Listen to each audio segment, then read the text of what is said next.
news anchor in existence, apparently. Yes. Yeah.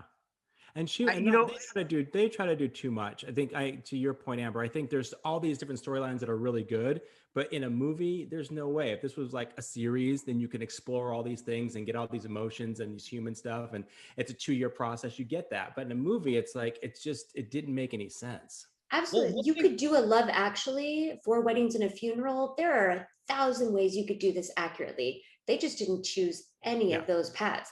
I mean, look how we start. We start with a NASA scientist who is pen pals with the president of the astronomy club at some high school, who's Elijah Wood. Elijah Wood and his girlfriend, kind of Lily Sobieski, they don't even know they're flirting. They're not even boyfriend and girlfriend, but they do get married later. We follow Lily Sobieski's mom, who's pregnant, her family, Tia and her mom, Tia and some woman in the news, Tia and her cameraman, who may or may not get lines in the movie. We waited for the whole time and took bets on whether he was going to get lines or no lines. Tia and her newsroom clues. Tia and her dad and her dad's new wife, a guy that's maybe quite in Congress, but quit Congress because he was going to the asteroid, but she thought he was having an affair, which led her to talk to the president, her relationship with the president. And then halfway through the movie, we meet a crew of astronauts with Jon Favreau and Robert Duvall and some guy who had a pregnant wife that when he left to go into space had the baby. And then also some guy who had a family that everybody flies in polo shirts. And then we don't know anything about anybody. So they were in a bar. They were in a bar the night before. I assume they were in a bar and they were like, Robert Duvall's character was trying to ingratiate himself with the young up and coming pilots because they put him on there because he'd been on the moon a few times and they're like, we don't need you, old man. And he's like, but I've already done it, Sonny. And it was that whole thing. And then the next cut, they're taking off in the shuttle and they all have on like golf polos and cargo pants. And it didn't make any sense.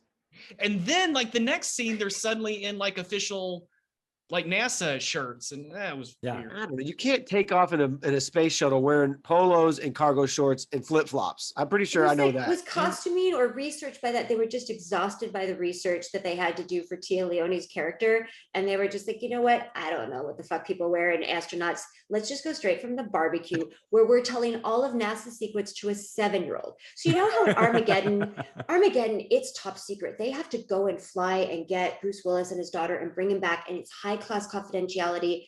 Hey, this is what's going on. It's super, super serious. Here, they're just like, let's meet these astronauts for 2 minutes and then put them at the barbecue, and they're telling all of NASA's secrets to a 7-year-old at a barbecue.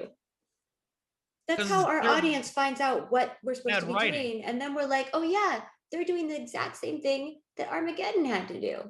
You know, what's interesting is that NASA shows Armageddon to its new hires, like all the people that come in, and they have to like spot everything that's wrong with it. And I think the number is up to 168 improper things that they do. Incorrect things. Incorrectly. But you know what? I don't care about that as long as your story makes sense. I heard that was exciting, is emotionally engaging. And the one thing that I really enjoyed about Armageddon is, even though it's fantastical and obviously these are hyperbolic situations, I really enjoyed all of the characters they cast. I mean, this was before Michael Clark Duncan.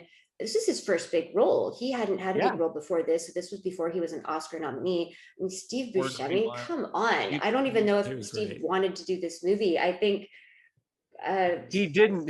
When they asked him why he did this, he said he wanted a bigger house. That's why he did Armageddon. That's what it says. He was also duped into it, though. They had brought it to him originally as being a part. He was tired of playing a scumbag, and they were going to have him be like a hero, and he was super playing stoked. Bruce Willis, a scientist. and then they switched it on him. He's like, well, fuck, I need a house.